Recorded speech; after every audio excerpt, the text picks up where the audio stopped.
मनुष्य की सबसे बड़ी शक्ति उसकी काम ऊर्जा और सबसे बड़ी परीक्षा भी यही ऊर्जा है।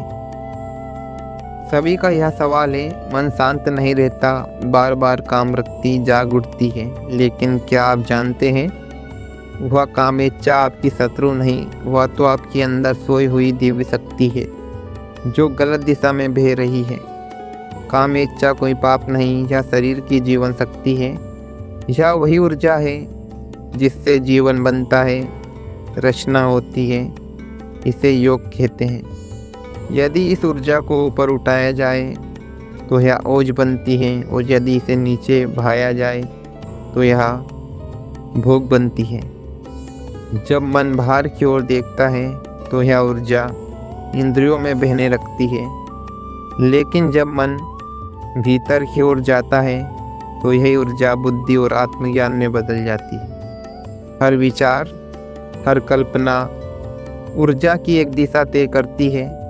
जब हम किसी विषय, व्यक्ति या कल्पना को बार बार सोचते हैं तो वह मन से अटैचमेंट हो जाती है। कामेच्छा का बीज वहीं से अंकुरित होता है। इसलिए भगवान कृष्ण ने कहा, विचार से वासना, वासना से क्रोध, और क्रोध से पतन का जन्म होता है। इसलिए मन को रोकना नहीं, दिशा देना सीखो। प्राणायाम करें, कपालभाति, भैर कुंभक, अनुलोम विलोम। 15 मिनट नियमित रूप से प्राणायाम करने से कामेच्छा, काम शक्ति सहस्त्रार्थ की ओर ऊपर उठती है। श्वास पर ध्यान दें। जब मन में वासना की लहरें उठे, तुरंत गहरी सांस लें और ध्यान हृदय या भ्रूमध्य पर केंद्रित करें। इससे मन शांत होगा और ऊर्जा रूपांतरित होगी। भोजन हल्का और सात्विक रखें। तीखा, मसालेदार या देर रात का भोजन कामेच्छा को उत्तेजित करता है। सेवा करें, ध्यान लगाएं। जब ऊर्जा को बाहर बहाने का मन करे, उसे कर्म, योग, सेवा या साधना में लगा दें। गहरी सांस लो। अब उस ऊर्जा को अपनी रीढ़ की हड्डी से ऊपर सहस्त्रार्थ चक्र तक उठाओ। महसूस करो कि काम ऊर्जा प्रकाश बन रही है, और वह प्रकाश अब तुम्हारे पूरे शरीर को रोशन कर रहा है।